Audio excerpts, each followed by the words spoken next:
So, this may be a very unpopular opinion, but scoot up for a second and let's talk. Yo, DJ, roll that beautiful champagne footage. Welcome to Champagne Secrets with Empris, where the bubbles are crisp, the secrets are smoother than silk, and the gossip flows like the finest champagne. So grab your glass, darlings. Let the corks pop, the laughter bubble, and the tea spill. Here, we sip sophistication and spill secrets with style. So hang out with us in the secret chalet and enjoy the chicest, sassiest, and bubbliest gossip hour on YouTube. Everyone has an opinion. This is mine. So grab your glasses and let's toast, my confidants, to the streets that never sleep and to the secrets running deep.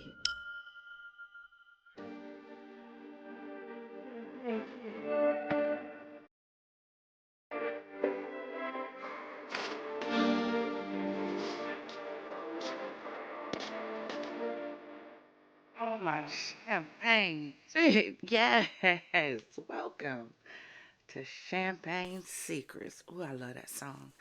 You have entered the secret chalet for the Empris Speaks. If you enjoy your stay, then become a confidant and like and subscribe so you'll be notified when we drop another show. Now for our disclaimer. Over here, we don't name call, berate, or tear down. We do, however, discuss actions and behaviors, and we sip on a little something while doing it. We give a little classy with a twist, huh? A little clink with chaos. I hope you have your glasses and they are filled to the rim. And if you're watching in the morning, go ahead and throw some orange juice in and make it a mimosa. It's all good. Now scoot up for a second and let's discuss something important. Let's discuss sensitivity and accountability. So today we have on our screen Dr. Jackie from Married to Medicine. She's been trending all over the place for a some comments that she made on a video she did in 2020. Y'all ready for it? I hope. Let's go. What what I want to know is, where was the outrage in 2020 when this first aired? Where was the outrage then? Was it blown up then like it is now? If she's black, why are you concerned that she's speaking to or on black women? Dr. Jackie spoke on weight on her show, Married to Medicine. And the people say she's body shaming, right? Yet instead of working out, we go and lay on a surgery table and get sliced up to fit a status quo. How many of those ladies work out to maintain that shape that the doctor created, huh? How many of those ladies change their diets to maintain it? The surgery doesn't fix low energy you may have experienced because you're not exercising or moving around. It doesn't fix low muscle strength. Still can't walk long distances. Dr. Jackie spoke on black women during pregnancy, and we're condemning her to hell. Did she say that she doesn't provide the best care for them? Can we talk? I didn't hear it. Did she say that they aren't worth the care? No, she said it happens. Now, could she have been more careful with her words? Yes, she could have. She could have not generalized as if it was all black women. But we also could have taken a step back and said we need to be more careful with what we do when we go to the doctor, because we could be taking time away from those who really need the doctor's attention and can't get it because of a lot of people. The same way you don't want people negating your experience as a patient, You can't take her experience away from her as a doctor. Can we talk? Four nurses lose their jobs for discussing their experiences as nurses. So they aren't allowed an opinion? Huh? Can we talk about it? They aren't allowed to have icks. So now we're a dictatorship. Everyone wants to tell everyone how they should feel or think. Was there this much uproar in 2020? Because I didn't see her drag then. So what changed, huh? What changed? Social media is what changed. Can we talk about it? Everybody wants a moment. That's what changed. I'm willing to guarantee that a lot of people who videoed and posted do not share that opinion. They saw a moment to be a part of something big, a moment to go viral. When did we get like this, huh? When did we reach the point where no one is able to have an opinion but us? The fact is, a lot of us would rather get mad than accept accountability. Oh, there's that word. The fact is, a lot of us as black women do cry wolf. If the shoe doesn't fit, why are you mad? She's not talking about y'all. She's talking about the ones who are exhibiting the behavior. She doesn't accept Medicaid. Well, a lot of black lawyers don't accept low-income clients. Can we talk?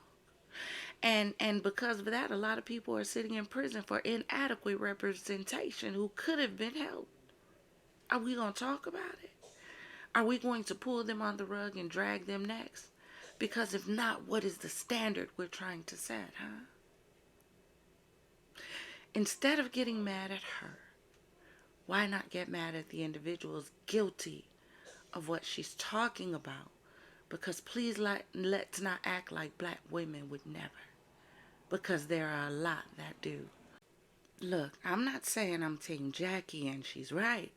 As it relates to the show, I'm Team Mariah and she's not there anymore. What I'm saying is two things can be right at the same time. It can be right that her choice of words were wrong, but it can also be right that as black women, we can over-exaggerate what's going on with us to get what we want. Mothers are getting younger and younger, and immature women are having children. Some who don't even care about the babies. Do you not realize there was a time when you received a certain dollar amount per child, and a lot of black women were having babies to get a check because there was no cap on the amount you could get? God forbid somebody talks about that. It's crucify them. How dare you say that about black women, that they would yell from the rooftop. Do you not know that a lot of black children are messed up mentally because their parents put them on medication they didn't need for an SSI check? Can we talk? Baby, opinions and experiences are like assholes. Everybody has one. I can't take yours away from you, and you can't take mine away from me. The only thing you can do is make sure you're not guilty of what's being discussed and take the time to listen to what's being said instead of formulating an opinion on what you heard. My doctor was white and he was a specialist. My first pregnancy, I was 3 days late, and when I went into labor, it was about 7 hours of contractions coming back to back with no break in between.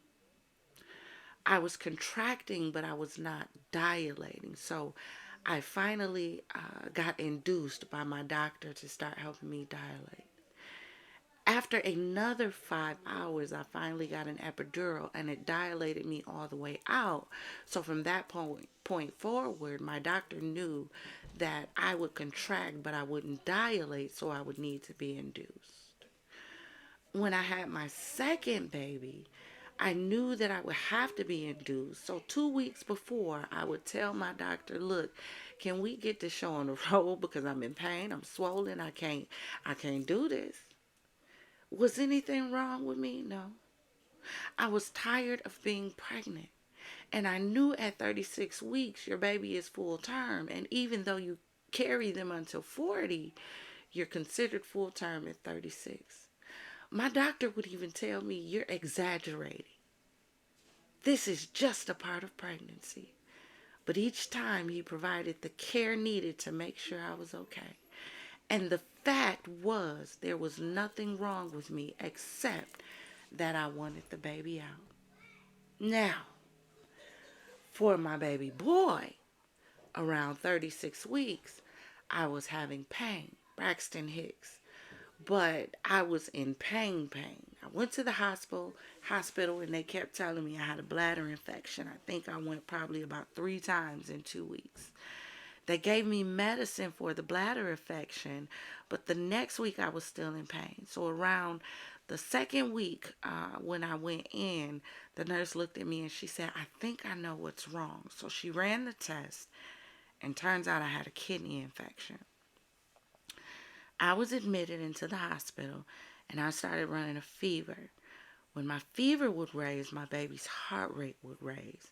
And I kept telling the nurses, look, I'm 38 weeks pregnant. Go ahead and deliver the baby and treat me separately. But the nurses kept telling me, no, that's fine, that's fine, that's fine. The third day of this happening, instead of his heart rate rising with my temperature, it dropped. So they immediately called my doctor. My doctor said, send her to labor and delivery. We're going to induce her. And by the time I got induced and my contractions kicked in, my baby couldn't tolerate the labor. So I had an emergency C-section. My doctor treated me no differently then than he treated me when I was over-exaggerating. Do you know why a lot of black people can't get the pain medication that they need? It's because a lot of black people have abused the system and are using the medication to make lean and other things. So they've transitioned pain management from doctors' offices and hospitals to specialized pain management clinics. And the medication is overly managed. So if you smoke weed, you can't get medicine. And you're tested. And now people who really need it are going to street drugs to manage their pain. Can we really talk, huh? Does that mean all black people do this? No. But let's not act like there aren't some who do. You see the statistics. With only 5.6% of doctors being black, you really want to cancel a black doctor for speaking on what some of us do? But see, a lot of us won't be honest and say, you know what, Dr. Jackie, I'm guilty. No, we want to jump on the witch hunt bandwagon and hang someone for a moment. You want to negate the good she's done for the poor choice of words she used. We all have to do better. See, over here, we don't just hear what's going on. We listen and have grown-up conversations about it. And it might not follow public opinion, but we do give ours with love and respect. We have to learn to create concern and care instead of hate and venom. I'd like to go back to a time where there was more conversation than conflict, but hey, that's just me. Huh? Because you hear the kids in the background, you know it's about that time. Confidence. Remember this. Anything not helping you elevate is causing you to depreciate. From my home to yours. Merry Christmas, baby. Now raise your glass, clink, and let's drink till we meet again. Ta-ta.